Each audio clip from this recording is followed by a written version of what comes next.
Hi. So in this project, we will be discussing about campus placement prediction. So this is a full stack data science project which takes an input as the academic score of students, the work experience of students, and whether or not the student has done some kind of project, whether the student has done some kind of higher degree or not. Based on all these features, the machine learning algorithm tries to predict whether the particular student will likely to get a placement in a company or not. So that is all about this campus placement prediction web app. So let's look at the workflow of this. So we will load the data into the data frames, and then we'll perform some pre-processing techniques like filling in the null values and generating new features and everything. After pre-processing steps are done, we'll try to query out some valuable insights from the data, and then after querying out the valuable insights, we'll choose the most appropriate features which are suitable for our machine learning algorithms, and then we will use hyperparameter tuning for setting up the correct parameters for our algorithm. Then we will save our machine learning algorithm in a pickle file, and then we will try to integrate that machine learning model which was saved in pickle file. We will unpickle it and integrate it with the UI which we will be making with Flask, and then we will deploy the entire web app on Microsoft Azure cloud service. So let me just show you the working demo of this, how this is working. So here, this is campus recruitment prediction. You can read, you can go through all the details which are given here. And if you're interested in downloading the dataset, I have given the link here as well. You can download from this link. It's a Kaggle link. This is the form which we will be filling, and this will be when I hit on predict, it will predict whether the particular student, based on the details which are filled in the form, is eligible for placement or not, or how much likely will the student get placed based on the following criterion. So we'll select the gender, we'll select the specialization to be human marketing and human resource, and degree I'll take it as science and technology. Work experience, I'll take it yes, he has work experience. In SSC, let me say that I got 87% in SSC. In my high school, that is 11th and 12th, I got 87%. Degree percentage was also 87%. MBA was also 87%. Let me give all this, and then I'll hit on predict. Based on the details filled in the form, the student will be placed, and the percentage of getting placement is almost like 89 to 90%.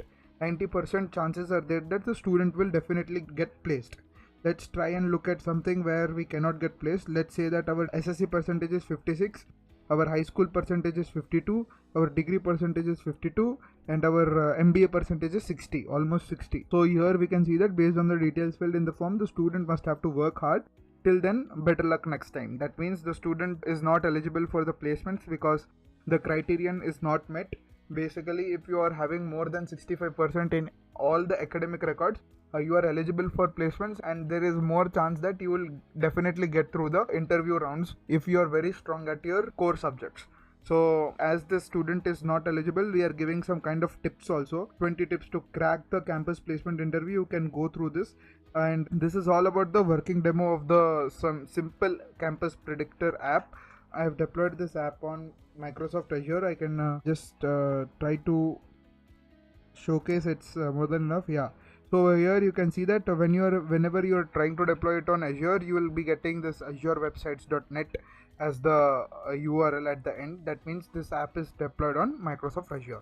So this is all about the introduction part. In the next video, we'll start with the exploratory data analysis of this.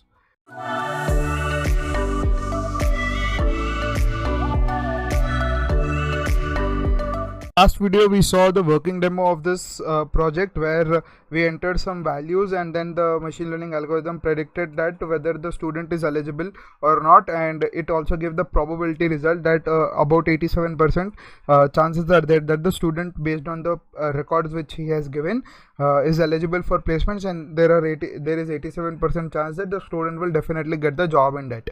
So based on the percentages and records, we are predicting it. So let's look at the exploratory data analysis part of this. So over here, let me just rename this as a campus placement predictor, and then we'll start.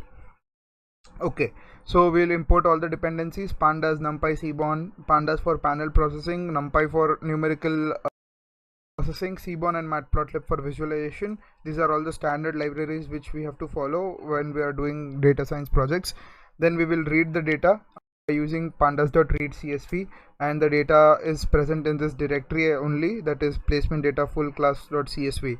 So once we get the data, I will look at the info whether there are null values or not. So over here it's saying that there is no null values, and they are saying that 250 entries are there.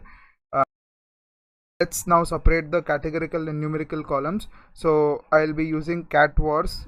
Basically this means categorical variables is equals to df.select types include is equals to object. So when this is object, basically whenever there are categorical variables like gender, if you see gender over here, it's male, m and all. Okay, so and if you see this ssb also, ssb other central and all. So this nothing means this is categorical variable. So a categorical variable has a data type of object, you can see. That is why I just made this df.info. So I'll include all the categorical variables by this include is equals to object, and I want all the column names, so that is why dot columns. And similarly goes for numerical values. I want all kind of numerical values, let it be integer or floats. So int 32, int 64, float 32, float 64, and this will include all the values, but I'm not interested in the values, I'm interested in the column name. So that is why dot columns I have kept here.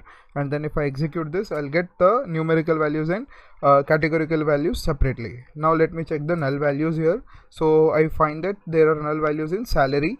There is null value in this salary column. So we'll handle that null value now. So let me just find the shape of this. So 215 is the shape. Now this function over here is nothing but plot displot, which is nothing but which will help us to see how on filling the null values with mean, median or mode, how the distribution is looking to the original column. Okay, so it will be clear in a minute. Just follow with me. So first we will draw plt.figure. We will define a figure of size 15,7. Then we will draw then we will plot a distribution plot. This plot is nothing but distribution plot which has KDE, that is kernel density estimation, and histogram. So I do not want histogram, I just want to look at KDE. So I'm saying KDE is equals to true, hist is equals to false, and then I'm giving a label to this graph as actual salary, and then the color of this graph is orange I'm giving. So if you want to look at more parameters, you can just press on shift tab, and then you can just hit on this small arrow, and then you can look at all the parameters, and you can adjust and play with these parameters according to your need. Then next, as I want two plots in a single figure, I'll be using the second plot, that is sn.displot. Now this time not with salary, I'll plot column. Okay, so df of column, KD is equals to true, hist is equals to false, label is equals to call, which is passed from this, and color is equals to black. So this is the function definition which I declared. Now most frequent. So if I want to know which is the most frequent item, which is the most frequently occurring salary value. So if I want to know that, so if I just paste this over here, if I just press shift enter, I find that 30,000 is occurring more times, but this is not actually what I wanted. So if I just create a dictionary out of it, so if I just write dict, and just press shift enter, so I get this key value pair. Still it is not not convenient for me. So what I'll do is I'll convert it into list. So before converting into list, what I have to do is I have to create them into items. So when I create them into items, and then if I create into list, I'll be getting some good result. So now over here I can see that at the first index I'm getting this 30,000, which is occurring more number of times. So what I'll do is I'll simply hit this thing. So over here I'm getting this 30,000 22, the same thing which is over here. So most frequently occurring salary value is 30,000. Basically that I can use it as mode.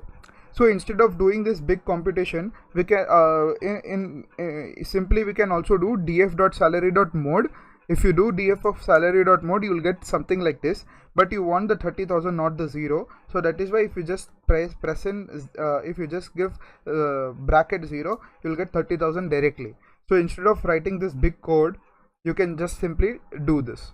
Okay, so now what we will do is, what approach we will be following is, we will be creating 3 new features that are nothing but mean, salary median and salary mode, and then we will compare the KDE plot of salary mean and salary median and salary mode and salary. So we will look at, we will compare all the 3 plots, and we will see which plots are similar to each other. Okay, it will be more clear when we look at the plots. So for that, what I am doing is, df of salary mean is equals to df of salary dot fill na, because this salary value is having null value, right? So df of salary dot fill na, df of salary dot mean.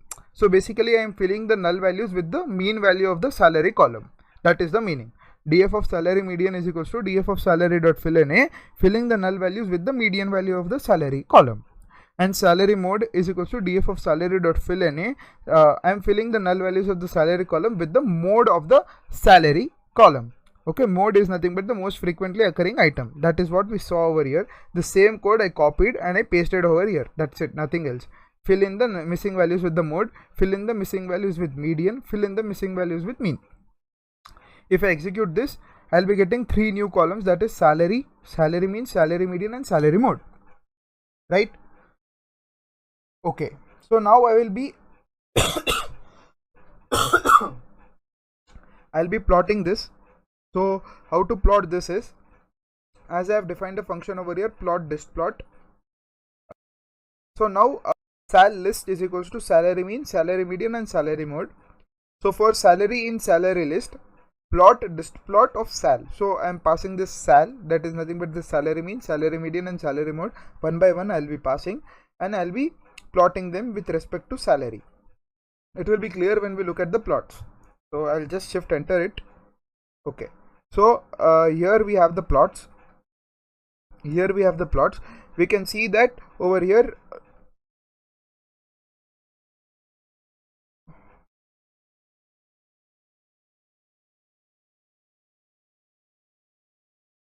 yes, so over here we can see one thing, we can observe one pattern, which is the black one is basically if we look at this, so we said that the color orange is for the salary and black color is for the our new feature. So black is nothing but salary mean, and this orange is nothing but the original one. So we see that mean is kind of getting fluctuated more. If you look at the median value is also kind of getting fluctuating more. If you look at mode value is little bit accurate, mode value. So basically we cannot depend itself on mode, because there are 67 null values which were present. So if we just kept 30,000 as the filling value of 67 columns, then it will heavily predict our result. So that is why it's better to go with mean, because we will do some kind of pre-processing later. So what we'll do is, with this distribution analysis, we saw that filling the salary with mean would be a good choice. So we'll be filling the salary with this mean. So once I fill the missing values with this mean, now what I'll do is I'll drop this salary mean, salary median and salary mode, which I temporarily created. So, and then I will check whether there are null values or not. So I see that there are no null values left, and my data is clean now. Okay, so in the next video we'll look at the exploratory data analysis, and we'll generate some new insights, and we'll try to figure out some new patterns also. Thank you.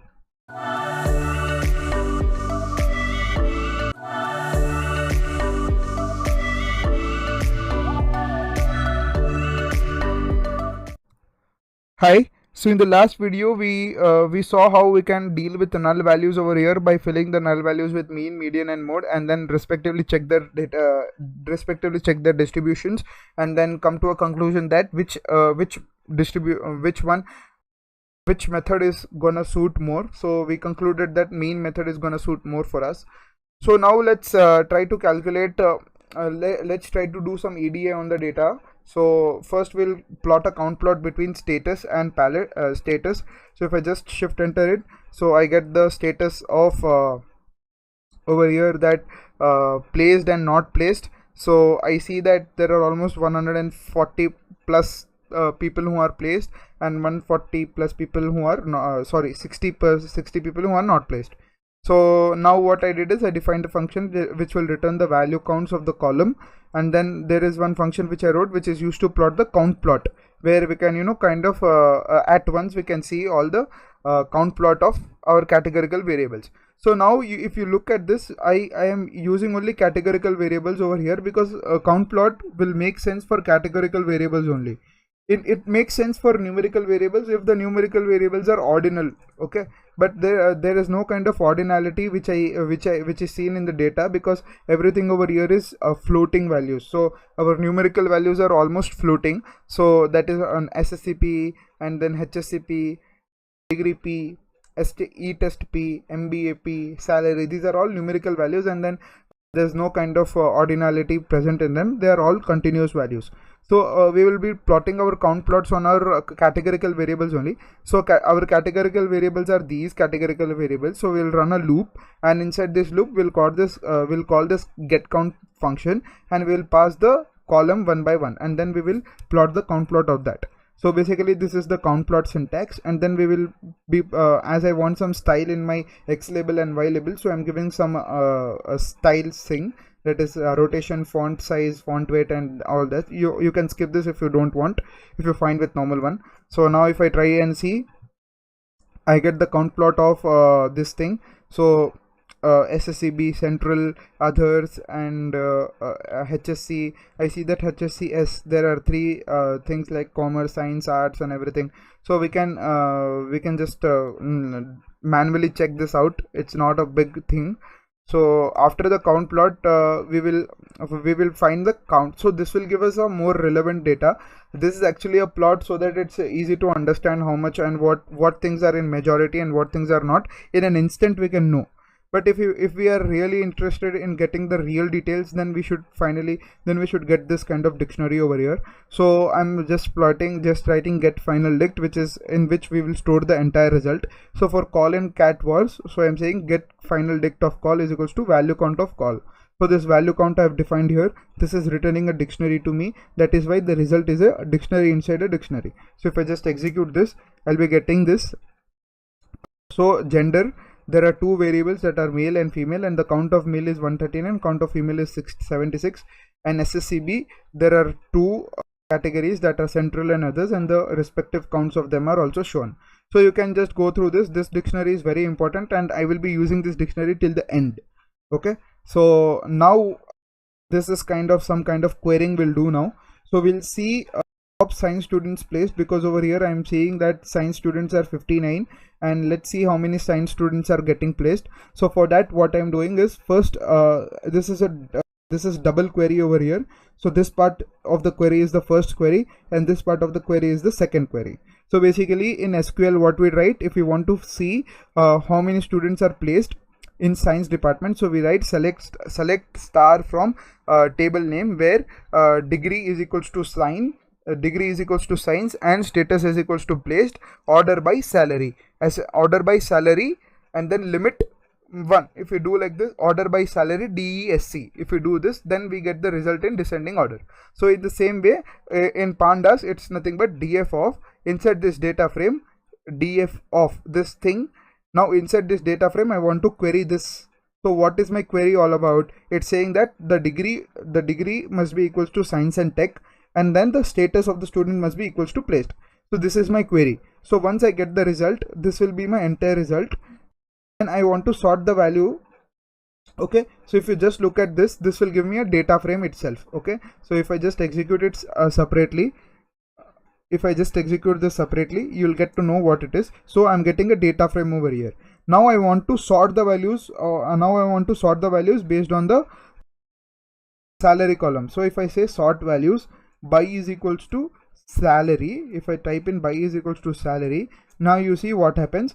Now this gets sorted into ascending order, but I want it in a descending order. Okay, so I will say ascending is equals to false.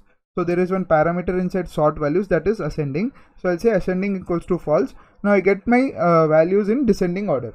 So you can see that 6,90,000, then 5 lakhs, then 5 lakhs, 5 lakhs 49. All this I get ascending equals to false. Then what I will do is, the indices are not right, so I will say reset index dot reset index. That means it will reset the indices for me. That's not an issue. So I'll reset my indices. So now reset index. After that, I don't want to see entire thing. So this basically resetted my index over here. So I basically don't want to see everything. So what I'll do is I'll just say dot head of 10. I want to just see the 10 records, top 10, or basically top 5 records. So dot head of 5. So I'll get the top 5 records of students who are from science and tech background and are placed. Okay, so the salary, maximum salary of science student is 6,90,000. So that was all about this query which was written over here.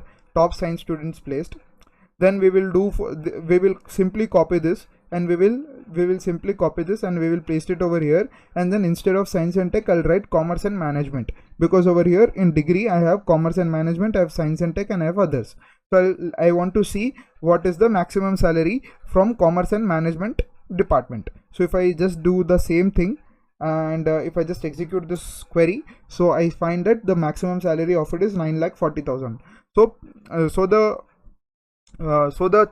the student of commerce department has got the maximum salary of 9,40,000, and the maximum salary of science student was 6,90,000. Now next what we will see the maximum and minimum salary. So this is the simple query over here. So df of salary must be equals to maximum of df of salary, or basically means that I want both maximum and minimum, right? In one data frame I want maximum and minimum salaries. So I'm saying df of salary must be equals to maximum of salary, and df of salary must be equals to min of salary. If I just execute this, I'll get this data frame over here, which says that maximum salary over here, yes, maximum salary over here is 9,40,000. If you want, you can even do sort values so that it's more clear. Sort values, if you want, you can do sort values, and you can say by is equals to salary, and then you can say ascending is equals to false. Ascending is equals to false. If you type in this, ascending is equals to false. If you type, you will see here that maximum salary is 94,000 and minimum salary is 2 lakhs. So basically the minimum pay of every company which is coming to this XYZ college is 2 lakhs, and maximum the company is paying 9,40,000, whichever company is coming. So that is the observation of this max and min salary. Now students with salary more than the average and from science department. So basically we want to get to know how many students are having what is the average salary package of science students. So average salary package of science students, if you want to know, what we will do is we will calculate the mean of this.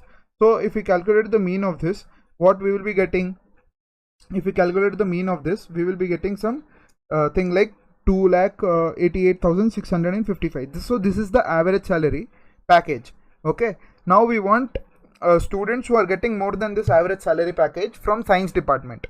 Okay, so from science department we want to know what is the average salary package, students who are getting more than the average salary package. So that's what I did. So selecting the students of science and technology department, and then querying the students who are having who got the package more than average salary package. So this is all about this query, and then I'm sorting the values by salary, and yes, rest all things it's self-explanatory because the above 3 queries are doing the same kind of processing. So if we just execute this, we'll be getting like yeah, science and tech, maximum package is 6,90,000, and there are almost like 17 students who got salary, whose salary is more than the average salary, that is 2,88,000. Okay, so the same thing I will do with the management also, commerce and management. So if I do with commerce and management, I see that 31 students got salary more than the average salary. Average salary of all the students of all the departments. Okay, now I think so this analysis is done with respect to salary. In the next video we will cover up more in looking at the insights, and then we will plot some good count plots, bar plots, and pie charts. Till then, do practice this queries.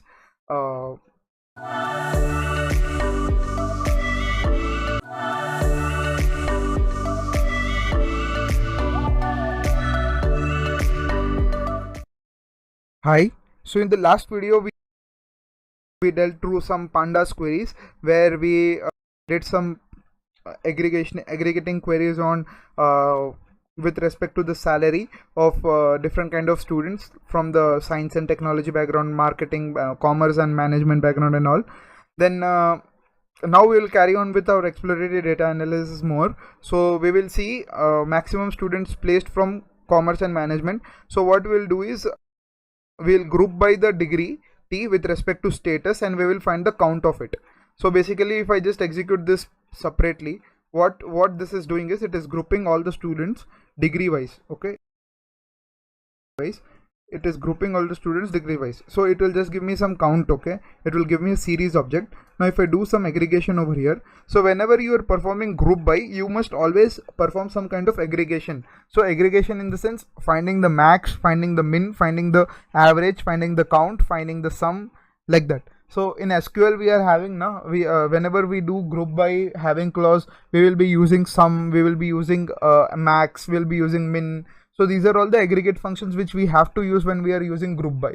Okay, so over here we are grouping the technical degree with respect to status, and we want to find the count of them. So if I just execute this, so I get the degree T, commerce and management. There are 145 students. There are 11 students of other background, and science and tech are 59. So basically you can see that this thing is similar to the value counts thing. So what is new in this? The new part is whenever we do value counts, we are not able to plot the data, but using group by we are able to plot, because we are getting a Pandas series object over here. So if I just do this plot kind is equals to bar, color is equals to magenta, I'll be able to plot a bar plot over here, as you can see. So basically this group by function, it will return some normal counts which we can understand, but if you want to visualize it graphically, then we can directly use this dot plot, kind is equals to bar, color is equals to magenta. If I do this, I'll get the count plot. I'll get the count plot basically. Then this was all about so there are almost like 145 students from commerce and management. Science and tech there are 60 students almost, and other background there are some 11 students. Then we will do the same thing. Instead of degree T, we will be applying specialization over here. So there are two kinds of specialization, which is marketing and finance and marketing and human resource. So if I do the same thing over here, I get this. But if I want to know the exact count of it, so what I'll do is I'll copy the group by part. Well, I'll press escape A so that it shifts one cell up, and then I'll press shift enter over here. So I see that from marketing and finance there are 120 students who did some specializations, and in marketing and human resource there are 95 students who did specialization. So in total that is 215. So this was all about the group by. Now what we will do is we will look at the percentage of females, because female nowadays there is more about female education and all, like there are too many jobs which are open for, especially for female also, right? So our main aim is to get the female count. So what we will do is, now instead of bar plot, what we will do, we will try to get the stats. So basically we'll try to get the numbers over here. So if I just try to execute this, I'll get the number over here, that is male count is 76, female count is 76 and male count is 139. Now if you want to get the percentage of it, basically 76 by 76 plus 139 into 100 if I do, I'll get the percentage of female participation around 215 members. So I want to plot a pie chart of it. So I'll use dot plot kind is equals to pi, and this auto PCT is nothing but it is responsible for giving this label inside this color. Okay, so that is what this auto PCT is used. So if I just press shift enter, I see that 35% contribution is from females and 65% contribution is from males. Okay, so yeah, so 65 plus 35 becomes 100. So 35% of his contribution is from females and 65 is from males. So that was all about females. Now we will see what was the maximum female salary. So maximum female salary, if I want, first what I need to do is I need to get the gender is equals to female. After I get that, then I have to find the max of that. Okay, so basically if I try to execute this separately, what happens is over here, if I try to execute this separately, I am saying temp is equals to df of df, gender is equals to female. So this will give me all the records of female only. So you see that I'll get all the records of female only. So there are 76 females, as it is confirmed that there are 76 females. Yes, there are 76 females. And from this I want the maximum salary. So what I am doing temp of salary is equals to max salary. So I am finding this. Okay, So if I just hit over here,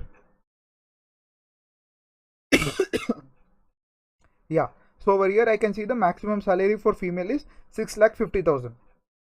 Okay, so I want to give some kind of styling to this data frame. So for that I'm using this dot style dot background underscore gradient, and I'm giving the color map as plasma. If I execute this, you will see I'll get some colors over here. Okay, so basically it's nothing but it's just giving style to this thing, data frame, nothing more than that. Okay, yep.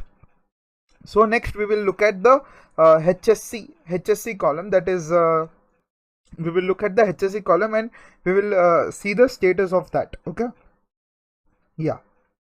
So if I just try to look at the head part, if I just try to look at the head part, I have this column like HSCS. So in that I have commerce, science and arts. Okay, so what I need is, my main intention over here is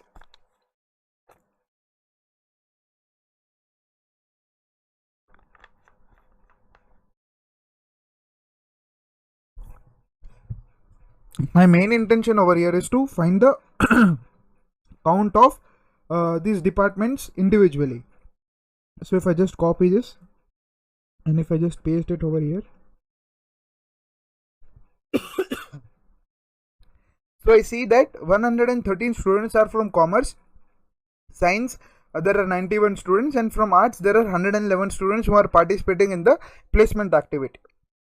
Now I need to plot this. Now I need to know the percentage of them. So that's why I'm using dot plot. I'm saying kind is equals to pi, autopacity is equals to this value, and then figure size. I want the pie chart to be 15,7, 15 centimeters on x and 7 centimeters on y.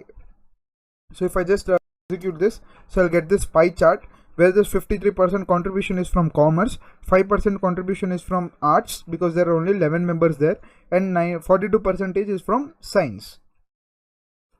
So that was all about the exploratory data analysis part. Now we will move forward with the label encoding and handling the categorical variables in the next video.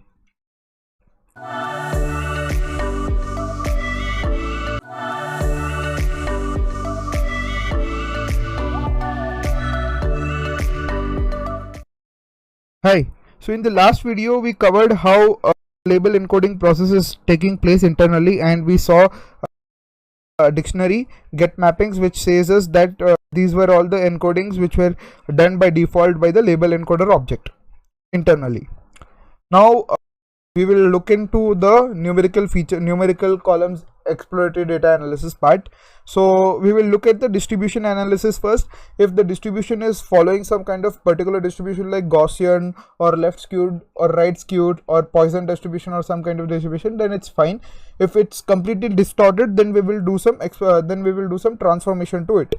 So for that, what we need is in order to get a visual view of our distributions, we have this stats library from the scientific Python, that is SciPy. So from import SciPy.stats as stats, I'm importing this stats library from SciPy. Then I'm defining a function that is getPlots, which will take data frame and column. This column is nothing but the this variables which this column names which I'll be passing in a loop.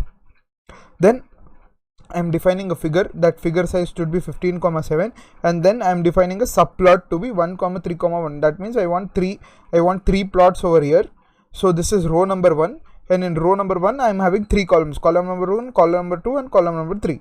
So I'm plotting my first plot on column number 1. So I'm selecting this.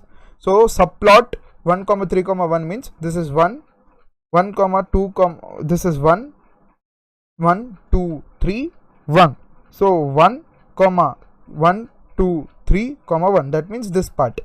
Okay, so plt.hist, I am plotting the histogram here, color is magenta. Then plt.subplot 1,3,2, that is nothing but this plot. So I am plotting the probability plot over here, stats.prob plot. This will basically help me to see whether the distribution is in normal distribution or not. And then plt.subplot 1,3,3, this is nothing but this plot is basically used for seeing the outliers and everything. Okay, so once I plot all this and then plt.show means it will showcase all the 3 columns. Then what I'm doing is numbers 1 comma this thing. Why 1 comma this thing? Because if I just try to just write numbers over here, it will have this SL number also. But if you are observing that I already dropped this SL number, so that is why I'm saying 1 comma. So I want to skip this part, basically nothing more than that. So just I'm writing a print statement that will help me to showcase the plots, and then I'm calling the function get plots and then print this. This is basically for separating the plots. Now if I just do shift enter, so I get the plots over here. So over here I get the plots. So I think so this should, if this is 75 or so, it will make some sense. So now over here if I see the plots, so I'm finding that this distribution is Gaussian, almost Gaussian, no problem with it. Even this is perfectly Gaussian, no problem at all, because this line is exactly straight and all the data points are following the line. This is also Gaussian, almost Gaussian. This is also following all the correct similarities. There is little bit of noise over here, but let's see whether this feature we will be using in future or not, because there's a lot of noise which is coming in this side, and you can see that the part over here and part over here, they are not matching, and over here also there is a little bit of crowd. This is also Gaussian. This is fine. This is not a problem. And salary is completely distorted. We'll drop this for sure. And one thing to observe logically is, if we are trying to predict whether the student will get placed or not, after the student gets placed, the salary will come, right? Before that, salary will not come, no? Is it or not? Before that, salary will not come. So if the student is getting placed, that means salary will not play a role. Definitely, because after the student gets placed, the salary package will be revealed to him and the role will be revealed to him. Yes or no? So basically that's the reason why this I will be dropping the salary column now. It is not giving any kind of insights only. Basically we just took lightly for it. Now we will just drop that, because logically it is not making any sense, right? So feature selection part. Now we will look at the feature selection part. So we'll first look at the correlated features. If there are any highly correlated features, see that there is no kind of correlation which is happening, so it's completely fine. There's no kind of specific correlation which is happening here. We will drop the salary column as well as, of course, after as I said just now, we will drop the salary column and the status column. So before going forward, what I will do is I'll just make a copy of this, and then I will say test is equals to data of status. This is my testing data. That is nothing but my test column. That is nothing but my dependent feature, and this is nothing but my, this is the independent feature, and this is nothing but my dependent features. Okay, so I'll try this. So I separated my data into training and testing.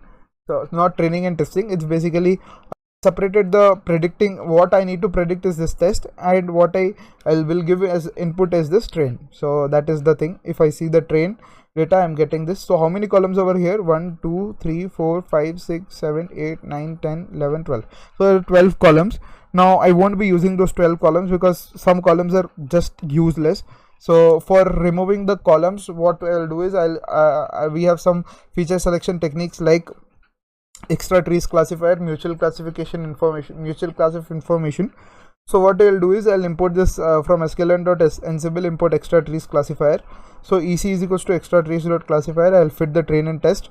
Once this is done, now we'll plot the series plot. EC dot feature importances, index is equals to train dot columns, and I want to see the 7 largest features, 7 features which give the most important, which are most important to me. So if I just plot this, I see these 7 features over here. Now what I'll do is I want to, here I cannot see some kind of feature percentage over here, right? So what I'll do is basically I'll try to plot a pie chart, and because of this auto PCT, I'll be able to see the contribution of features as well. So over here if I see 23% SSCP feature is contributing, 17% HSCP feature is contributing. SSCP feature in the sense it is nothing but state SSC percentage, class 10 percentage. HSCP means high school percentage. and degree P means your BTech degree and all those percentages. If you're doing BTech or BCom or some kind of degree, that is that a degree percentage. And MBA percentage if you did some MBA or anything like that. Okay, so that is all that. So here is the distribution of features. So I see that SSCP, HSCP and degree, the percentages are giving so much kind of insight, so we cannot leave this. And these are the most important percentages, these are the most important features. The other feature selection technique is this mutual info classif. So as this is a classification problem, I am importing this mutual info classif. If it was a regression problem, then you can just you can download mutual info, just you can import mutual info regression. Okay, so mutual info regression is same as extra trees classifier only. So I am saying the same kind of function, the same kind of code I am writing from here. I am copying it and I am pasting it, and I am just pressing shift enter, nothing more than that. So I get the plots. Now again, this is not showing me any kind of results accurately. So what I'll do is I'll plot a pie chart, and if I plot a pie chart over here also, this thing is giving SSCP 24% weightage, and degree P is giving us 15% weightage over here. So this is giving more kind of weightage over here basically. Okay, so now over here what I'll do is selecting the top 10 contributing features in both cases, and then we will do intersection of the both results, so that we'll get at least top 5 contributing features. Makes sense, right? So feed call is equals to list of feed bar dot n largest of 10. So if I just copy this and if I just execute it in the above cell, it will be more clear, I think. So if I just do this, feed bar object is nothing but this Pandas series object. Okay, this Pandas series object is nothing but feed bar Pandas series object. Okay, so feed bar dot n largest, give me the 10 largest, give me the 10 most contributing features, and dot index means their values, means their names. So SSCP, HSCP, degree P, MBAP, these are all the top 10 contributing features. Okay, similarly I will do with what we say AX. Okay, that was also a data frame only, no? AX that was also a series object only, no? So the same thing will happen, same thing will count over here as well. So I'll just do AX dot n largest of 10 dot index. If I copy, if I paste it over here, and if I if I do shift enter, I'll get the top 10 features of this AX data frame, AX series, sorry. So this AX series is of mutual information classification, and this feed bar is about extra trees. So what I'll do is I'll do the intersection of this. Okay, so in order to do the intersection of these, what I need to do, in order to do the intersection, we know that with sets we can do intersection easily. So first we need to convert this index object into list object. So first I'll do list of this. So if I do list of this, I'll get this result like this. Then conversion of list to set is very easy, type conversion. Okay, then I will do over here list of this thing. Okay, so if I do list of this and list of this, so I'm getting two separate lists. Now what I'm doing is list of set of feed call. Okay, so I'm converting this into set. Okay, I'm converting this into set of this thing. I'm converting dot, there will be some functions in sets, right, like add, clear, difference, intersection. What I need is I need intersection over here. Okay, I need intersection of what? The other thing must also be set only, no? So this is list now. So if I want to convert list to set, what I will do, I'll just type in set and then I'll paste it. I'll paste this. So if I execute this, what I'm getting this. Okay, if I convert it into list, I'll be getting a list of them, so that it is easy to access. Now you see workx, degree, HSC, HSCS. So these are all the common features. These are all the common features which both of them are giving. Okay, so if I just execute this, so I'll be getting these features. Okay, so this common calls I'll be getting, and then I'll be using this common calls over here. So basically this gender, MBA, MBAP, SSCP, degree, specialization, HSCP, degree T, workx. Okay, so these are all the columns which I'll be exploring more. So over here what I can see this, am I getting the same column over here, gender, I'm missing on gender, right? So yeah, sometimes this may not give you correct results, sometimes this gives you correct results, but no worries. So we'll be using this common columns only over here. This is nothing but gender. We'll be using these columns, that is train is equals to train of gender, specialization, degree, work ex, HSCP, degree, MBAP and all. So from whatever I have written here, it's self-explanatory. You can just go through this and read. So these are all the most contributing features which we got as a result. So I'll be using that and I'll rename the columns accordingly. So the columns I'm using is gender, specialization, technical degree, work experience, SSCP, high school P, degree and MBA percentage. So it makes complete sense over here, because we need the gender, we need what kind of specialization you did, like you did masters in finance or masters in human resource or something. We need your technical degree also, whether you were from whether you did engineering, whether you did management science, or whether you did commerce degree or what. And then if you are having some work experience, then we will look at the SSC percentage, your high school percentage, your degree percentage and your MBA percentage. So based on these 8 features, I think these 8 features are more than enough in order to say that whether a person can be eligible for a placement drive, or if it's eligible for a placement drive, to till what probability will he make through the placement because of his course. Okay, so I am using this. So now if I try and do the value counts of this technical degree, I get this 0 to be 145. So over here, if I see 0 is nothing but commerce and management, 1 is nothing but others, and 2 is nothing but sky and tech. So that is what is given over here. So in the next video, we'll look at the model building part.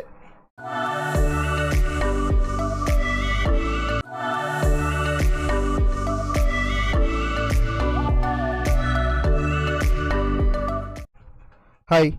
So in the last video, we did feature selection and we came to a conclusion that these 8 we will be going with this 8 features, and these 8 features will also making sense, and our classifiers, our techniques of feature selection were also giving the same kind of results. So we'll be going with this 8 features. So now we'll be proceeding further. Now we have all our training data ready. Now it's time for model building. Like we are separating the training data and validating data, and then we will run some machine learning algorithms on them. So direct importing all the dependencies like logistic regression, decision tree, random forest, support vector classifier, randomized search CV, train test split metrics. So just import them and then do train test split. I want 80% of the data to be training and 20% to be validating. So I get 172 and 43. That's completely fine. Now DC is equals to decision tree classifier. Directly I'll go with ensemble techniques, because ensemble techniques give a good result. So first we will try with ensemble techniques. If ensemble techniques are failing, then we'll go for linear techniques. Okay, linear models like support vectors, logistic regression and all. So this is basically we are plotting tree. We are plotting the decision tree with the help of this tree.plotTree function, and we are passing the decision tree object over here, that is DC, and we are saying that all the cells inside that must be filled, and then the class name must be placed and not placed, and then feature names must be train.columns. If I execute this will take a little bit time, and as the data set is less, so it will draw this tree. Now over here we see that the tree is heavy, so we'll try to run a cost complexity pruning path so that we can prune this tree. Okay, so we'll do this. Cost path is equals to dc.cost complexity pruning path test train comma test. And if I just try to showcase what this basically means is, what this basically is all about, what this cost path will, this cost path is nothing but a dictionary now, which will look something like this.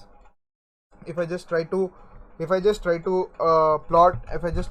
it, it will look something like this over here. So CCP alpha values I get and impurities I get. So this is nothing but a dictionary, right? So if I want to get the values from this dictionary, what I will do, I will simply say CCP alpha comma impurities equals to cost path dot CCP alpha cost path dot impurities.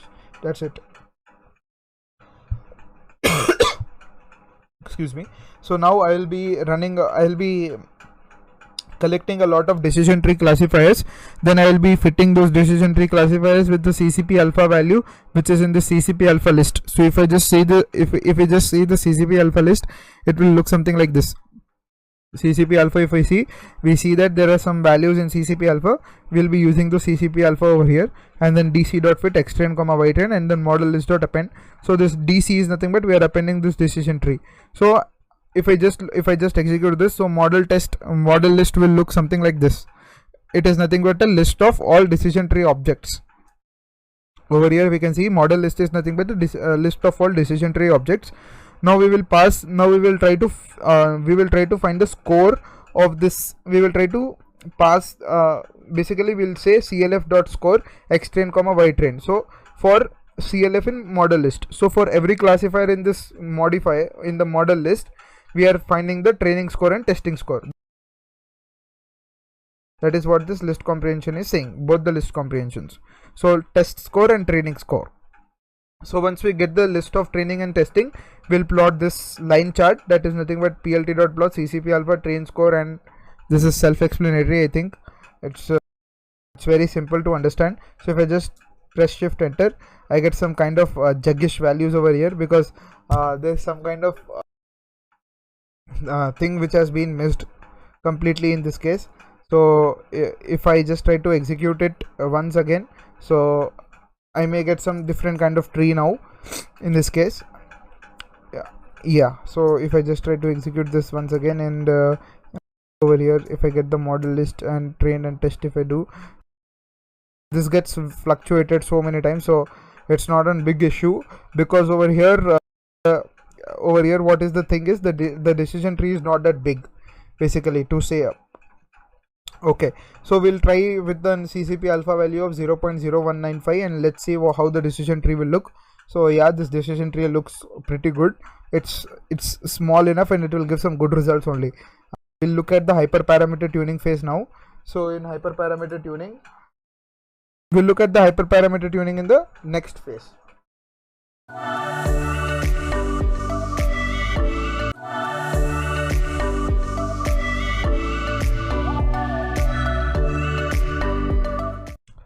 Hi, so in the last video we saw about the model building phase, and now we'll look at the hyperparameter tuning phase. So hyperparameters are the ones which are responsible for the proper working of the machine learning algorithm. So as I have selected few classifiers like logistic regression, random forest classifier, decision tree classifier, and support vector classifier. So if you want to get the parameters of this, simply what you can do is you can go over here and just press shift tab. So when you press shift tab and expand this widget over here, you will get all the parameters. Excuse me. So you'll be getting all the parameters over here. So you can select all the parameters, and then you can the description of the parameter has been given, and you can read about all these parameters, and you can see some examples over here also, as over here they have shown some kind of examples. So exactly the same thing I did. I just copied it as a key, and then the value over here is this thing. So in random forest classifier, the n estimators are the number, how many decision trees are gonna be used. So that is the basic thing of this, and the max depth of the tree, and the min sample split, how many samples must be there in a particular leaf, in a particular node, mean samples leaf, how many leaves are to be maintained, and then the max features, and then CCP alpha. So these are the parameters, or these are the combination of parameters and hyperparameters. So hyperparameter in random forest is n depth, max depth, and n estimators, and CCP alpha. These are the three major hyperparameters in random forest. Moving on with logistic regression. In logistic regression, we have the C value, we have the tolerance value, we have the solver. Like we want Newton CG, liblinear saga, or LBFGS. So basically, this is if you try to look at logistic regression, we have what we basically do is a simple linear regression line is getting converted to a sigmoid, is getting passed to a sigmoid function, and that sigmoid function is looking like a squiggle shape. So these all functions are all squiggle shape functions only, liblinear saga, Newton CG, and all. and they are having some tolerance values. There is some C value, there is some penalty like L1 penalty, L2 penalty, an elastic net. So L1 is nothing but ridge regression, L2 lasso regression, and L2 is ridge, and L1 is lasso, and everything like that. And then max iter, that is this thing. Then we have this decision tree classifier, which is almost similar to random forest classifier only, except we don't have this n estimators over there. Rest all things are same. Then we have the support vector classifier, where the kernel is very important. Then the max iter is there, and then the tolerance value, and then the C value. C value is nothing but our intercept value. Okay, so support vector classifier and logistic regression, these two are linear models, so that is why we get some intercept values. And random forest classifier is a bagging classifier. It's a bagging technique, which is nothing but bootstrapping and aggregating. So it internally uses decision tree classifiers, so that is why the parameters of decision tree classifier and random forest classifier are almost similar. So these are all our parameters which we will be tuning. Then moving forward, we have the scores list. This is basically used for we will be using this in order to get some in order to plot our data into a data frame, like the results, the training results. Okay, so for model model name mp and params dot items, this is nothing but a params, which is nothing but a dictionary inside a dictionary inside a dictionary, triple nested dictionaries, where the keys of this param dictionary is the model name. So that is why model name is the key, and mp is nothing but mp is pointing to the values of this. Okay, this is the value of this key, which is also a dictionary, right? So what I'm doing is I'm iterating through this dictionary, and I'm initiating a classifier object of randomized search CV. Randomized search CV is basically, and cross validation is basically a hyperparameter tuning technique. We have grid search CV also, but grid search CV takes a little bit time. Randomized search CV doesn't take that much time. So mp of model, that is nothing but the model name. So over here, what is the model name? Model name is random forest classifier, so that is why mp of model, and param distributions is equals to mp of params. What are the parameters which we are tuning, or which we are looking for? This is the param dict. So mp of params. Okay, so mp is nothing but pointing to this value, mp is nothing but pointing to this, so mp is nothing but pointing to this thing. Okay, so in that, mp of model is nothing but the random forest classifier, which is our classifier, and the parameters are this. Okay, so that is what has been passed, mp of params, and cv is equals to 5 means cross validating 5 times, n iter is equals to 10 means there are 10 iterations which are to be made, n jobs is equals to -1 means we are using all the cores of our CPU, and then scoring metric, and then the metric of cross validation must be accuracy. So based on accuracy, you are doing the cross validation. That is the meaning of scoring. So how many iterations will this work? 5 into 10 is 50, and there are how many classifiers which I defined? 1, 2, 3, 4. So there are 4 classifiers. So 50 into 4, 200. So this entire code will execute 200 times. This loop will execute 200 times, but as the data set is little less, that is xtrain and ytrain are less. If you see the xtrain and ytrain shape, they are almost like 172 only, so it will not take much time. So if I just try to execute this will execute, and in the scores I'm appending the name of the model. Then I'm finding the best score. What is the best score? That among all the cross validations, what was the best score given by the particular classifier, and then the best estimator. So this is what I am looking for. And then if I just try and look at some this will take some time, because there are 10 into 5 50, 50 into 4 200. So this will run 200 times, and then as the size of that was less, so it will not take that, it didn't took that much time. So over here we got some little bit of error, but that's fine with respect to support vectors. Now over here I'm as this scores list is nothing but inside a dictionary, so I'm making a data frame out of it. So if I see over here I'm seeing the scores. Random forest has given me 86 as the best score, and the decision, and then this all is been done.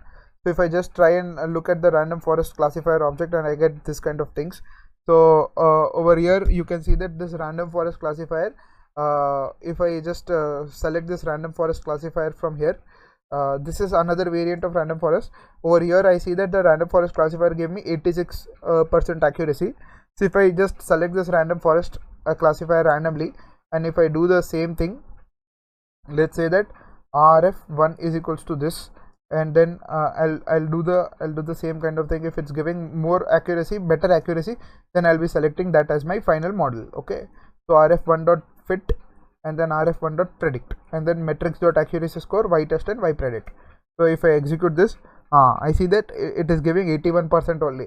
But if I try to execute with this, it is yes, it is giving me some 81% accuracy with this also. Okay, so random forest classifier, if I just simply use random forest classifier, previously I was getting some 90% accuracy on this, but then because of some changes this happened dramatically. So if I just simply use random forest, I think I'll get good score now. Xtrain, ytrain, and then ypred is equals to metrics.accuracy score. Yeah, so if I use simply random forest, I'm getting 86% because the n estimators or max depth is not getting some kind of related. If I use max depth is equals to 5, I'm getting 83%. Let me use max depth as 10, I'm getting 88%. You see how simply by tweaking the values of CCP alpha and everything, I'm getting some good results. If I get 0.195, I'm getting 65%. This is bad. Max depth 10 is giving me 80%. If I say max depth is 15, it is giving me 88. It's still at 88 only. Okay, let me keep it as 12. Now it's giving me 90% now. If I keep 13, that means I'm going towards convergence now. So max depth 12 was good. Now if I take n estimators parameter over here, that is n estimators parameter, n estimators, if I keep n estimators as 100, it is giving 80, it is giving this much. If I take n estimators to be let's say 500, it is giving 88% only. If I just use normally max depth is equals to 12, it gave this. So time and again it is giving some fluctuating results. So that is why we have to use cross validation over it, so that we can get some good result. On an average, this will sometimes this will give 90%, sometimes this is giving 86%, sometimes this is giving 85%. So if this is giving in range above 85, that means it is good. Okay, so that's not a problem at all.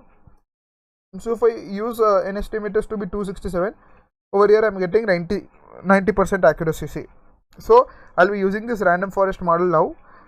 If I try and look at the logistic regression is giving me 86% accuracy.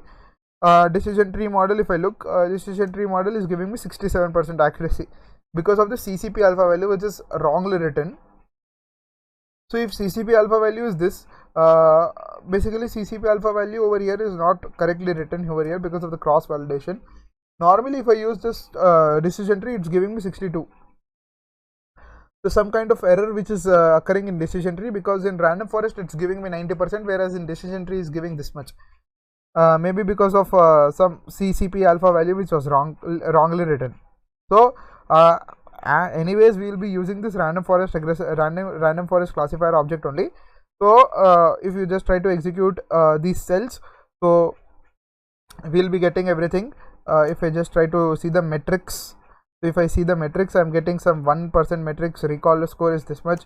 If I try to plot the the heat map, I'll get this heat map. Now this was all about the model hyperparameter tuning and model evaluation. Now we'll test the model. So what we'll do is we'll create a NumPy array of the training data. So training data is a Pandas data frame, right? So we'll create a NumPy array of this, and then we'll pass this NumPy array to this random forest object. So random forest object has two methods, like predict, rf.predict and rf.predictproba. So we'll be using both of them. Predictproba will give us the probability and predict will give us the class. Okay, so will be so what I'm doing is I'm converting the trained data frame into NumPy array, and then predicted is equals to empty list for I in range len of trained data rf.predict. So I have to give a 2-dimensional list as an input to this random forest object, which is using this predict function. Then only the prediction will be made. If I just execute this, so this will take a little bit time because training data set was 175 rows. So it classified some, so it gave me some results. Now what I'll do is I'll do train is equals to result df is equals to train.copy, result df of actual is equals to np.array test. So our test is nothing but the actual labels, and predicted is the labels which the random forest object predicted. Okay, so both them I'm converting into NumPy arrays, and then I'm storing into Pandas data frames. So if I see over here, I'm getting this kind of thing. Now if I just look at the value counts, the actual value counts were 148 were yes and 67 were no, and predicted were 152 were yes and 63 were no. That means 4 were wrongly predicted here and 4 were wrongly predicted here. So this is giving a good result actually. Okay, so there were 4 misclassifications in this. Rest also totally 8 misclassifications were done in total, but overall the result was good. So this was the get mappings. So I will be using this get mappings when we are integrating it with the UI.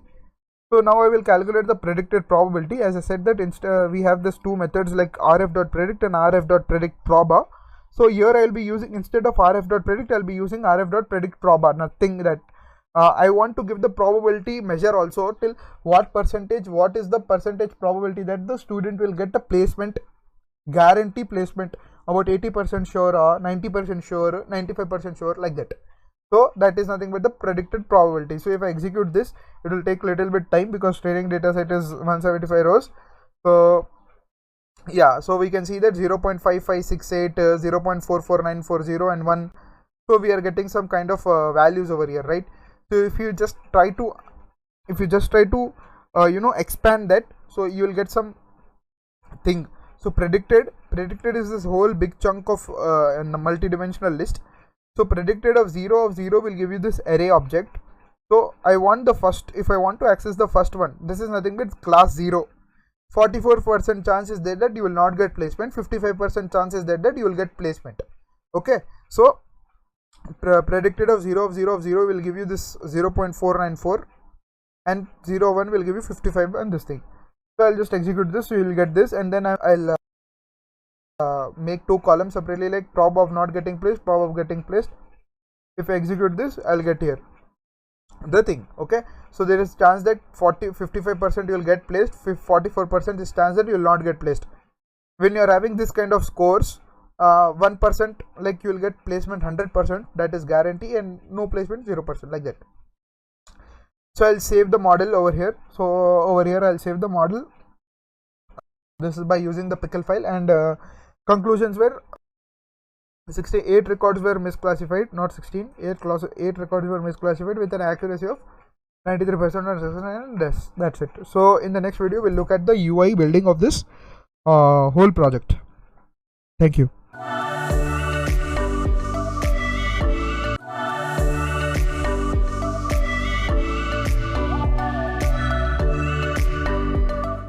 Hi, so in the last video we saw we ended up by saving our campus placement model, and then we completed the model testing part, and now we will head forward in making the web application. So as discussed in the starting that we will be using Flask web framework of Python. So in order to get readily started with Flask, what you need to do is just hit on Flask starter template. Just copy the starter template of this Flask. From here you just copy this, and then over here you just paste it, and then we'll start with the thing. So from Flask, import Flask request and render template. So these are the 3 methods which are present in this Flask library, and then import the pickle because we have to unpickle this one. So unpickling the model, so file is equals to open of this. So in this over here we wrote it in write binary mode, we wrote it in binary mode. Now we want to read that in binary mode, so read binary, then load the file using pickle.load, and then close the file. Once that is done, then we have to in Flask we have to define routes. So over here the route is /route. This means that it is the home page. So this route is basically taking 2 methods, get and post. By default it will take get, but if you want to specify some post request, so you have to specify post also. So what is this get and post is basically get and post are basically the 2 HTTP codes or the 2 HTTP methods, 2 HTTP methods which will allow us to kind of communicate with the communicate with the templates in the backend. So we have some get request and some post request. So in get request and post request, what will happen is if you want to share the data, we'll use post request. If you just want to get the status code, we'll use get request. Okay, so let's say that there is some URL over here, some URL is there, HTTPS some URL, okay, HTTP some URL is there, and then over here at the last we are specifying /about. So we are hitting a get request that we want the about page of the entire website. So that is nothing but the get request. Now in the same way, if we want to access the contact page of the website, so we will say https and then the website name. Once this is done, then we will hit contact. So now what will happen is, in contact page we will there is a forum where we can post our queries of the software, like we didn't like the software, there are some issues on it and all that. So what happens is, in that case, there is some form. Let's say that there is some form over here. Okay, there is some form over here. There is some form which is present in the contact page, which says that enter your name, enter your email address, and enter your query. So this is all about the form which contains. So you manually type in the queries, and when you hit over here, there will be one button. When you hit this enter button, so what will happen is, if you see the URL for 1 second, the URL will look something like this: https / some page, some URL / contact. And after this contact, you know what will happen? After this contact, you will get a question mark, and then whatever there is, for example, name is equals to this so and so name. Okay, then, and let's say that so second field was email is equals to this, and so on. So this thing after question mark, whatever is there, the data which is there in this URL is basically because of this post request, because this form is handled with the help of the post request. Okay, so the details which we filled in this the details which we filled in this form, when I hit this enter button, it is sending the data to the backend. So from the backend we can send the data to the database. So basically, if we want to send the data from UI to backend, we use post requests. There are various other requests like put request, delete request, patch request, and many more. Those are all web development or web programming. That comes under web programming. So for now, you just understand that we'll be using two kind of requests frequently in Flask apps, that is get request and post request. So over here in our route, this route is basically taking two requests, that is get request and post request. So what is this basically route is telling is, basically this route is saying, after this / whatever the function is there, no, I'll be handling that functioning. So this route is basically meant for that only. So after this, so what I said is, this contact name, email and all, we are getting this data from the UI, right? So we have to do some kind of action with this data. If we are getting the data from UI, definitely we'll do some action with that. So that is why we are using the backend, right? So that is why after this / whatever is the thing which is written over here, in order to do that action in Flask, we define routes. Okay, so that is the main aim of defining a route. So this route is taking two methods, that is get method and post method. So under that route, there is one function which is doing some kind of processing of that data. So what is that function doing? Let's see. Okay, so this function hello world, what this function is doing is, it's saying if request method is post, then you get all this dictionary. Okay, so from where are we getting this values? So as I said that we'll be getting the values from a form. So where is this form? So this form must be in a template. So the template is over here. Now how to create the template, we'll see in the next video. Till now you just go through all the HTTP code formats like get request, post request and all. You can just see get, put, post, put, delete and patch. This is the starting of system design. If you are very much interested into system design, then you must know all this very in depth actually. Okay, but for now, for Flask apps, you just remember that there are two kind of requests which we'll be mostly using, that is get and post. So in the next video,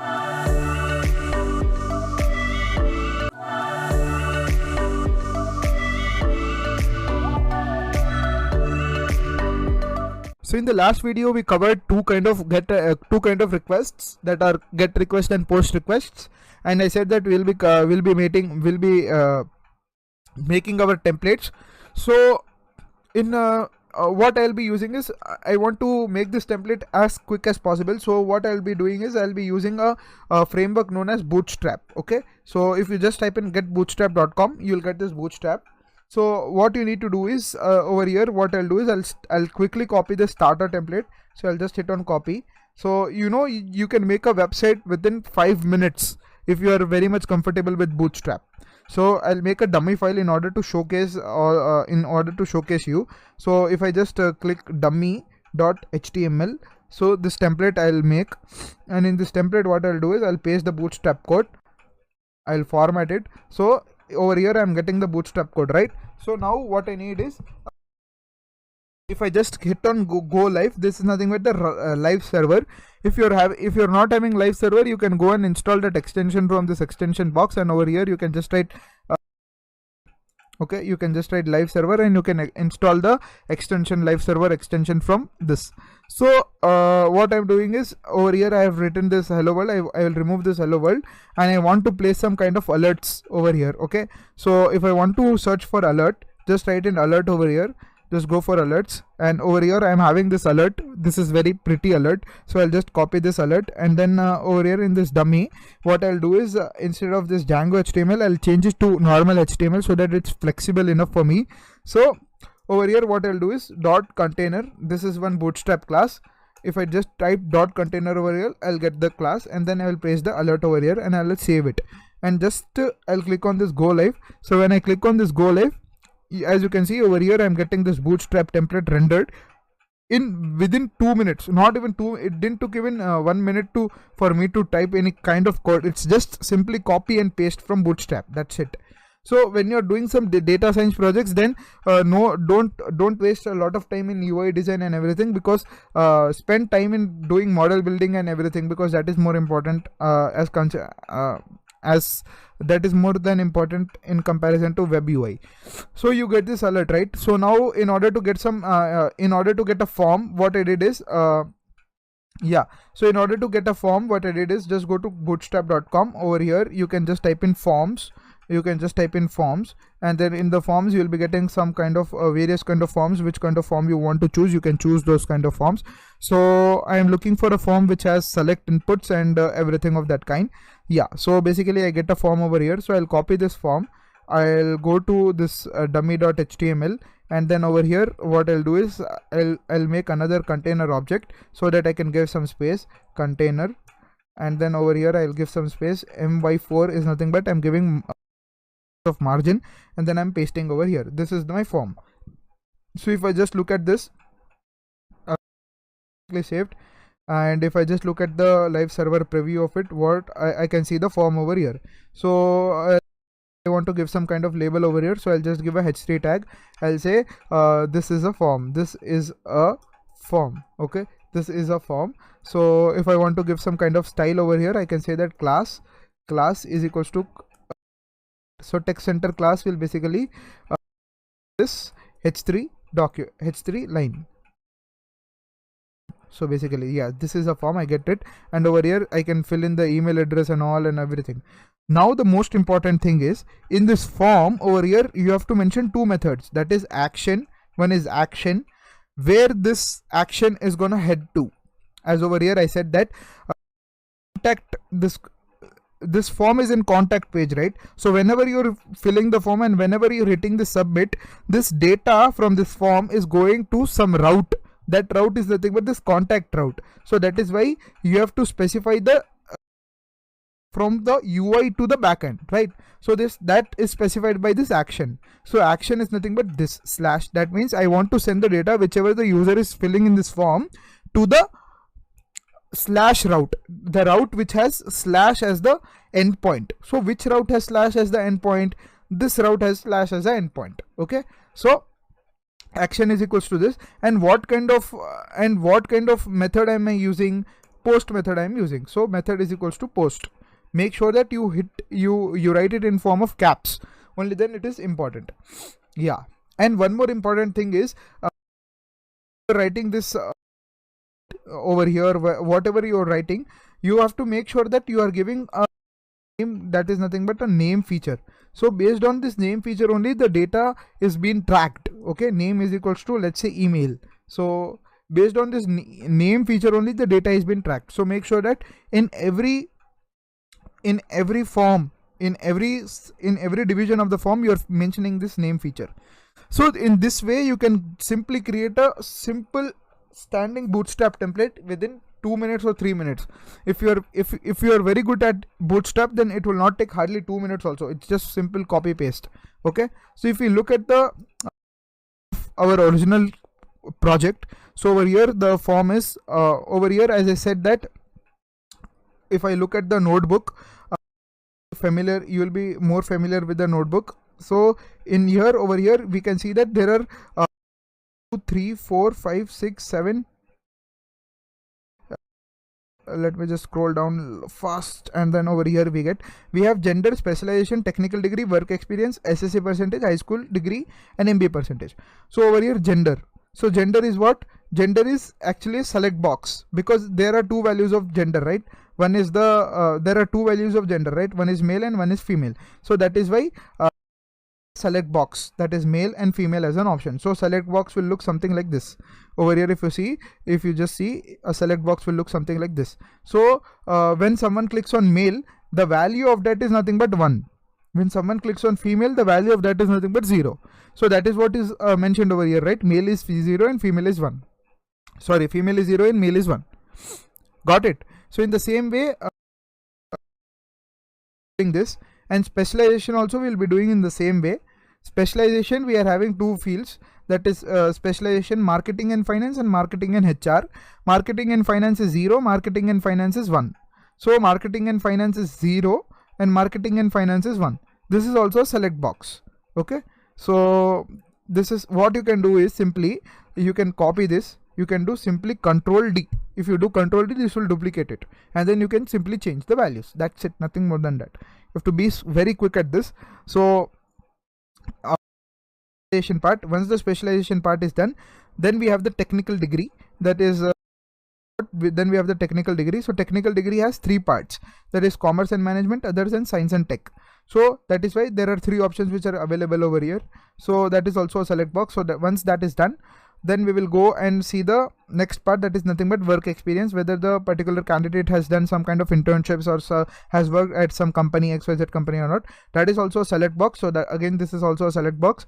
And then we have SSC percentage. SSC percentage is not a select box. SSC percentage is all about a numeric text. So that is why this is input is equals to text, class is equals to form. The most important thing, if you notice that I'm always specifying the name attribute over here. Name attribute, ID attribute, and name ID, name, and for. These 3 must be same. Over here also you can see work, and over here also you can see tech, and tech. So basically, when you're using a post request, the data will be transferred from the UI to the backend with the help of this name attribute only. So that is why this name attribute is very important. Once that is done, SSC will type in this high school command, and then we'll type in the degree, and then we'll type in the MBA percentage. Once all our input formats are done, then we will simply create a button. So that button is nothing but the predict button. Whenever the user will hit the predict button, that the post request will be activated, and the results would be and the result from the URL will be fetched to the backend. Okay, so this was all about the templates, how to make the templates and everything. In the next video, we'll look at the unpickling of the random forest classifier and how we can integrate and how we can display the results on our templates. Thank you.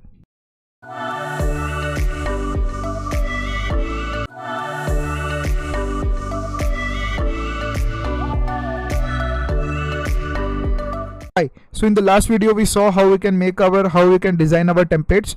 Now in this video we'll look at the unpickling of our model, and then how the data from the post request can be made, how the data from the post request can be seen, and how the data from the post request can be sent to a random forest classifier model, and then how the predictions can be made. Okay, so first we have to unpickle our model. So for that we will first we have to make sure that our pickle file is present in the same directory as our templates as our main project directory is.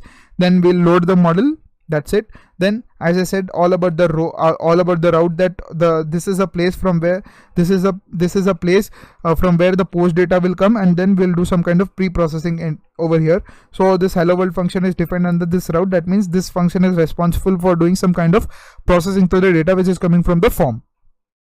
So if the request.method is post, that means if some data has been transferred from that form, so what you do is mydict is equals to request.form. So if you just try to print mydict, you'll get more idea how the data has been transformed from there to there.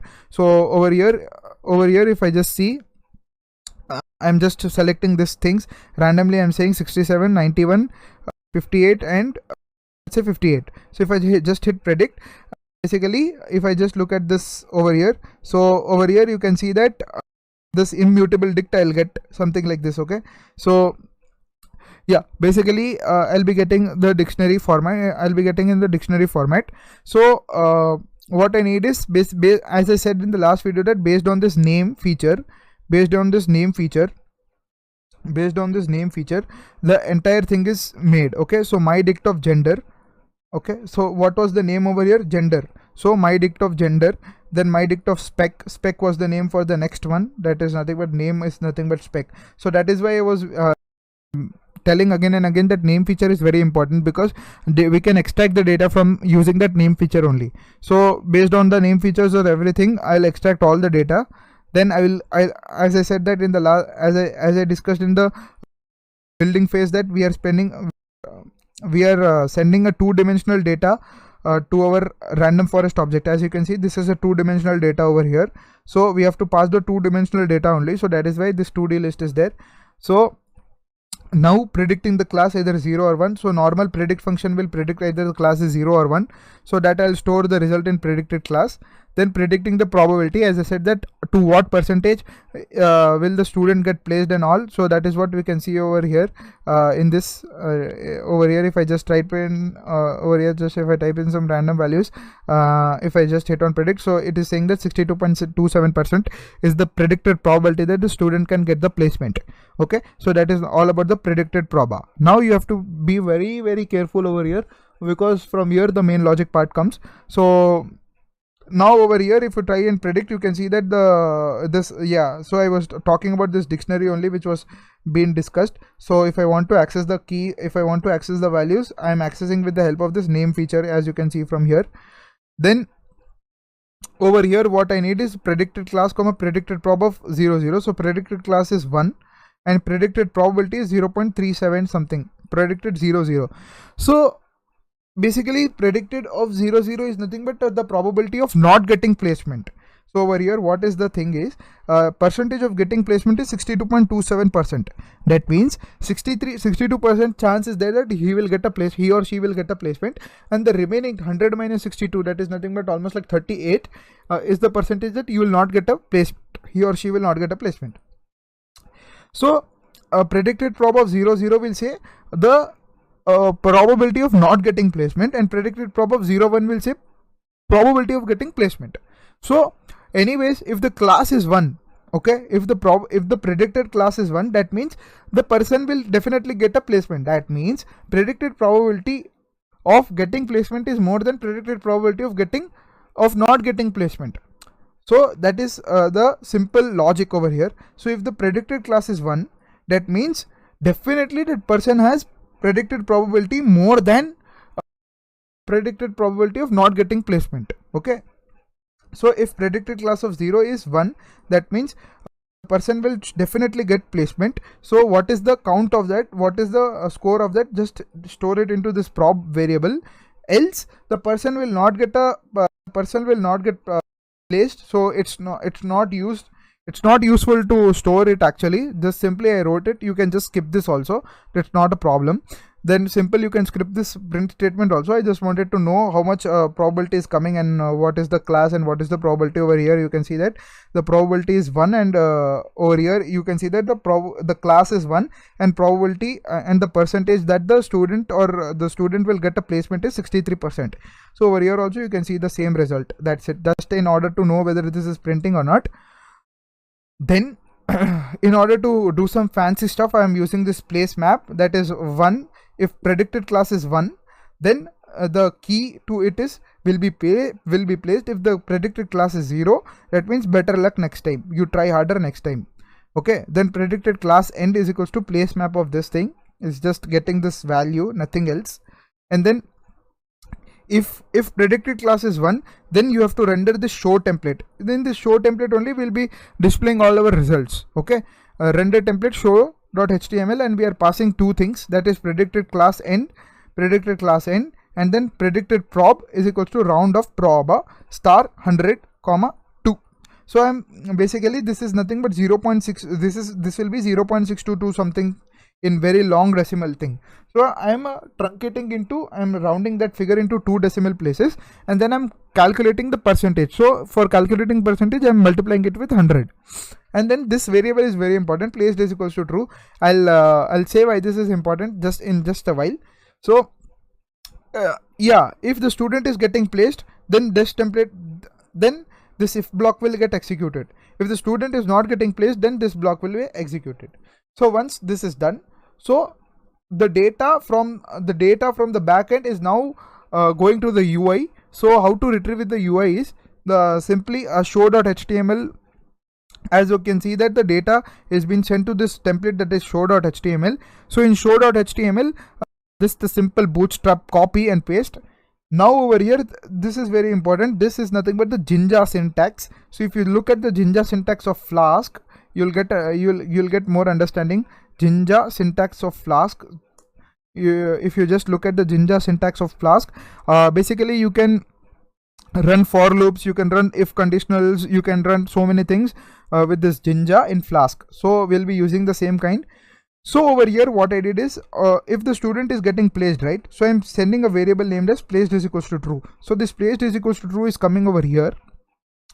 Now if placed is true, then this if block will execute it. So if block, what is there in this if block? So in this if block, there is one alert, this alert, and in that alert I'm saying that the predicted result will be something. So if I just see this predicted result over here, predicted result,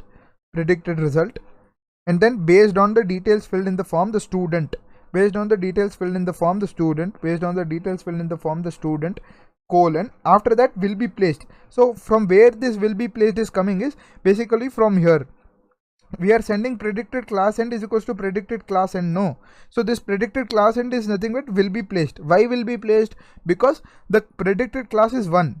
Over here you can see that place map of predicted class of 1 is nothing but it is giving this value, and that value as a string I'm passing here, and that string I'm extracting here in this format. So will be placed over here, right? Now after that what I do is, I want to show the percentage of that also. So percentage of getting the placement is, I'm defining a span tag so that I can show it in a different color. So I'm selecting the color to be salmon, and then predicted prob. So from where this predicted prob is coming, from this it is coming. Predicted prob is equals to round proba star 100 comma 2. So from this route, the predicted proba is going to the show.html, and it is getting rendered here. This is all about this. Then some kind of to make some UI look good, I'm writing some kind of lines over here, congratulations, this that and all. So if the student is getting placement, that is, if this predicted class of 0 is 1, that means if our algorithm is classifying that the student will get placed, only then this will get executed, only then this if placed will get executed. If not, what will happen? This else part will get executed. So in this else part, what I did is, else part I just need to show that okay, you are not eligible, okay, you will not get a placement. That is what is shown. But over here additionally, in order to look good, in order to get some tips, in order to give some tips in the UI, I have just copied this, I have just formatted this thing. Basically I have just browsed in on Google and I got some 20 tips, and then I just copied that template and I did it. So if I show you how I did that, is basically 20 opportunities, tips for selecting, just a minute, tips for getting placed in a good company. There were 20, there were top 20 So if I just look at the top 20 tips, top 20 tips for successful interviews, if I just go 20 tips for good interviews, I think so this is the page. No, this is not the page exactly. So basically what I need to do is, it's just simple. It's just simple. What I need to do is just go and inspect and then copy this whole thing. So basically you hover your cursor over here. So once you get the cursor, once you select the main div, which is which is storing all the information. Yeah, this div is storing all the information. What you do is you just hit on edit as HTML. You just Control A, Control C, and then just simply paste it in this template over here. If I just paste it in this dummy template, what will happen? Let's see. So in this dummy template, if I just paste that, if I just paste this dummy template over here, and if I just look at the dummy.html part, so over here dummy.html part, if I look, so yeah, I'm getting all this kind of data over here, right? So in this way you can simply, from some XYZ website, you can just Google it and then inspect it. In this way you can copy the HTML code and integrate in your HTML files as well. So that is nothing but it's self-explanatory. So if the student doesn't get placed, then this else part will execute, and then the endif part to end the Jinja syntax. So yes, this was all about templating and how to send the data from the backend, that is from the Python script to the UI, and how to integrate the Jinja syntax and everything. So in the next video we'll look at the deployment phase of this. We'll be deploying this Flask app on Heroku, on Azure cloud. So till then, do practice and learn this Jinja syntax format, and yes, till then do practice this. Thank you.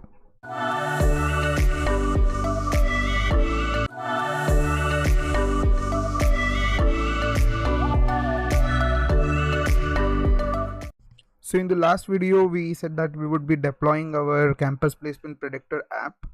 So we would be deploying on Microsoft Azure cloud platform. So before that, let's see whether how it is working on local system. So if I just sit in some random values and hit on predict, it will say me that you will get placed based on the following results, and the predicted probability is like 74% true. If I enter some data which is like it will not support me to get placed. So it was saying that based on the details filled, you are not eligible for the placement, and here are some tips you can follow so that next time when you sit on placement drive, you'll get placed surely. So this is the local this is hosted on the local host. So now we will try to host it on Microsoft Azure. So for that, what we need to do is I already have this readme file which has some kind of code which we will be using, and if you are new to Microsoft Azure, then just click on Microsoft Azure, sign into Microsoft Azure, and over here enter your email address and every detail you just enter, and keep hitting on next. There will be an email verification link, and then you should verify your email. Post verification, you'll get a portal where you have to pay some 1 rupee or so, as it is basically used to check whether you are a valid user or not. Basically you are having a valid credit card details or not. It's basically on that. It's not they are not gonna charge you anything. It's not like that. It's basically a free trial service. They just want to know that whether you are a valid user or not. So what is the scheme of Microsoft Azure? It's similar to the one in by AWS. So the scheme is you will get some free trial services for some 12 months or 8 months. Post free trial services, if you keep on using the services of Microsoft Azure, you will get penalties onto it, and eventually you have to pay for those penalties. But if you do not use after your free trial service, you do not use services of Microsoft Azure, there will be no charges which will be kept on you. Okay, so once you have this Microsoft Azure downloaded, what you need to also do is you need to install Microsoft Azure CLI. which is nothing but command line interface of Microsoft Azure. So if you are in Linux user, go and download for Linux. If you are in Mac OS, go and download for OS. Mac OS. If you are for Windows, then download it from Windows. So the two basic requirements over here are: first, you need a Microsoft Azure account, that too verified Microsoft Azure account. Next thing, you require the Microsoft Azure command line interface, and in addition to it, you also require Python. And yes, yeah, because we code everything in Python, so you require Python 3 also. So let's get started with it, how to begin our coding and all. So basically what you need to do is, this is the projects folder where I have initiated my project. This is all my requirements and everything are set over here. So what I need to do is, I need to open command line interface or CMD or command prompt here. So when I type in command prompt here, I get the command prompt here, and over here now what I should do is, I should start writing this code. Okay, so step by step I will do. So first let me check the Python version what I'm having. Python -3 version. It's saying that Python 3.9.1 is the current version, and AZ version. Let me see the command line interface version of Microsoft Azure. It is saying that it's 2.29. Okay, now what you need to do is, you need to type, this is the very important command, AZ login. So this is nothing but it will authorize your login information. So when you type in AZ login, you'll get a window typed here. Then you have to sign in into your Microsoft Azure account. So once your Microsoft Azure account is created successfully and you sign in, you'll get a message on the tab like it's login successfully, right? So you'll be redirected to this command line interface where you can download this and all this thing. So over here also we can see that the cloud name is Azure Cloud, and name and everything has been given here. So next what we have to do is, we need to as the entire project is in projects folder, I have not hosted in the GitHub. I have not hosted yet my code on GitHub. I have just kept it in my local machine. So I need not use this git clone command. Okay, just be very careful. Need not use this git clone command because I have not cloned the repository from GitHub. It's already present in my local machine, so I would not use git clone command here. Now what I need to do is, I need to create a Python environment here. Where I have to create the Python environment is very important.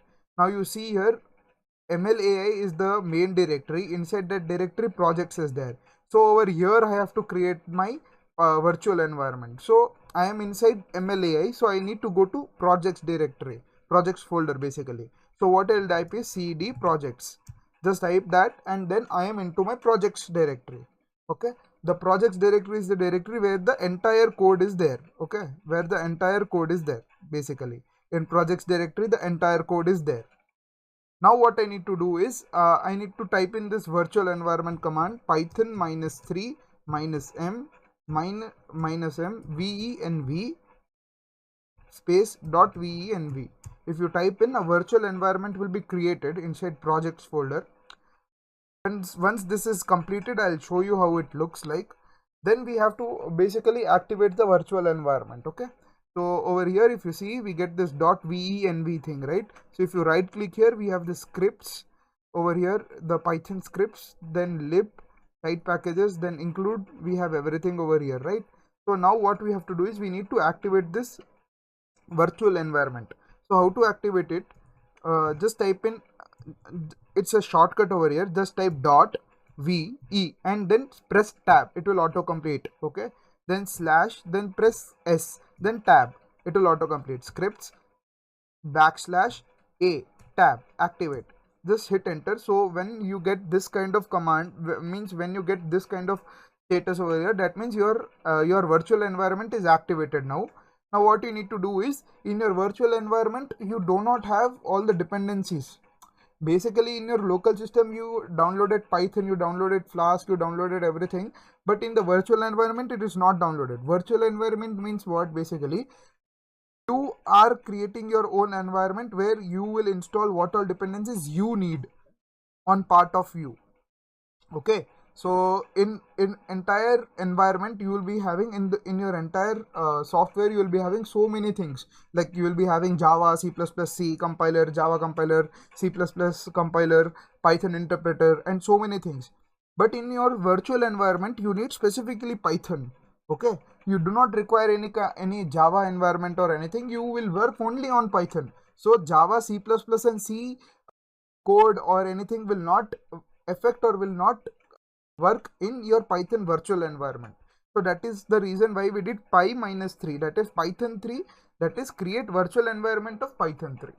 Okay, so now you are inside your virtual environment. Your virtual environment has been activated. Now you need to install all the dependencies. So just type in pip install -r. Don't forget -r, because sometimes what happens is pip always gets updated, so it will just type you it will show an error like upgrade the pip version from 20.0.1 to 20.0. Some reason it will give. So basically you type in -r so that no such errors comes. So just type in requirements.txt. Okay, just type this and press enter. Now it will install all the requirements which you mentioned in this requirements.txt file. So in the requirements.txt file, what all requirements you mentioned, all these requirements will be installed in this virtual environment. Okay, once this is done, what you need to do is you need to make sure that all these requirements are readily running in your local system first. So the entire idea of virtual environment, I'll explain you once again. So what the entire idea of virtual environment is, in a gist I'll be saying you what it means. Okay, till that time I'll say you what it means. So basically virtual environment means what? So let's say that this is your software. Okay, this is your software. Forget about this. So in this you have Java, you have Java, you have JavaScript, you have C++, you have Python, you have C, you have Ruby, and so many languages you are having, XYZ languages you are having in this software. So this is a collection of everything, right? Now you need specifically Python only, you need specifically Java only. Okay, so you need specifically Python, you need specifically JavaScript, you need specifically Java. So for that what we do is in this entire system we will make a virtual environment which occupies almost like 1/5 of the total space of this, for assumption that our packages will take 1/5 of the total space of this. Now this virtual environment will only run on basis of either Python, if you specify py3 - which we specified over here. See, this command is there, no, py-3 -m vnb dot. So what does this mean is, this is the virtual environment of Python. If you want the virtual environment of Java, you should write Java. If you want virtual environment of C++, so you write C++. If you want for C, you write C. JavaScript, you write JavaScript, like that. So virtual environments allow you to install the dependencies whichever are required only, not everything. Okay, it will not allow all the requirements to be installed. Only those requirements are installed in the virtual environment which are specified. So that is why we mentioned this requirements.txt file. So based on this txt file only, this txt file will say that these all the requirements are needed for our Python script to run. Okay, so that is the advantage of using virtual environments, and virtual environments will work always very in a good fashion. Yeah, so now once my everything is installed, like all the packages are installed, as I said that first I will check in my local machine if it's running well or not. So just hit Flask run. Now when I hit on Flask run, I'll get some URL, localhost URL. So if it's working fine on my local machine, then I will go and deploy this on Microsoft Azure using this AZ Web UP name. Okay, till then let me just check whether this is working fine or not. Okay, just a minute, I'll just check this. Control C, Control V. It is working fine. Now if I just enter some values over here, some random values, and let me check whether this is working or not. Yes, it is working absolutely fine. So on my local system this is working absolutely fine. To exit this, you press in Control C. So over here you press in Control C, it will exit. Now is the final step. You need to deploy your machine, you need to deploy this Flask app on Microsoft Azure Cloud. So for that, type in AZ web app web app up -sku, whatever the command I have just given there, just type in that command -name, and over here app name you have to give your own app name. Okay, so I'm giving campus placement predictor as the name of the app. Okay, now this is my name of the app. Now we'll hit enter. Now the disadvantage of Microsoft Azure is this will take a lot of time in deployment. Basically it will take around 10 to 15 minutes as compared to, if you compare Microsoft Azure cloud services with Amazon cloud services or Heroku, the time taken for deployment is very less, but in Microsoft Azure it is more. So this is the disadvantage of Microsoft Azure, that it is very slow, whereas as compared to other platforms. So this was all about the commands. So this command file will be shared with you again. This is very important file. Don't lose this. If you are using Microsoft Azure, always to make sure that you are using command line interface only. If you are using command line interface, then you will not face any problem. Trust me, you will not face any problem if you are using command line interface for any cloud deployment service, whether it's Heroku, whether it's Microsoft Azure, whether it's Amazon, whether it's Google Cloud.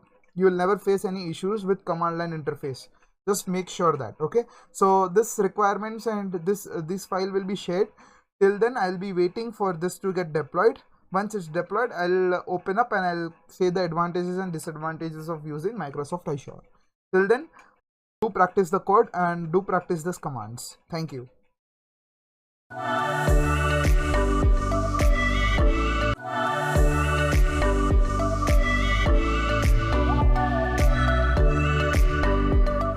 Hi, so in the last video we completed the deployment phase. We executed all these commands line by line, and then I concluded the video by saying that this will take a little bit time, and it took me like 10 minutes or so for deployment.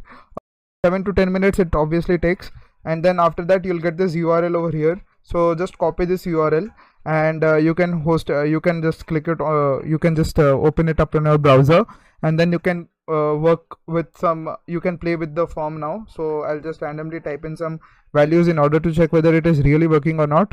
So if I hit on predict, it's working fine. If I go back and if I plug in some other numbers over here, let's say that I plug in this and hit enter, yep, it's working fine. It's working totally fine. So there is no issue on the deployment side from Microsoft Azure people. And I think so this is all about the project. And the only disadvantage of using Microsoft Azure is that Microsoft Azure is little bit slow. Not little bit, it's very slow as compared to other cloud services. In case of machine learning deployment or whatever, the like full stack data science projects, if you want to deploy it on Microsoft Azure, it takes a little bit time for deploying it. Otherwise it's user friendly. There are less number of steps which you have to use. Just 2 to 3 commands, and then it's all about just waiting for the deployment process. So that was all about from my side, and this deployment script or this deployment readme file will be shared and you can access this, and simultaneously you can practice on the commands. And till then, do practice a lot on full stack data science projects, and do host your projects on Microsoft Azure, Amazon, and many other cloud services, so that you can gain a lot of knowledge out of it. Thank you.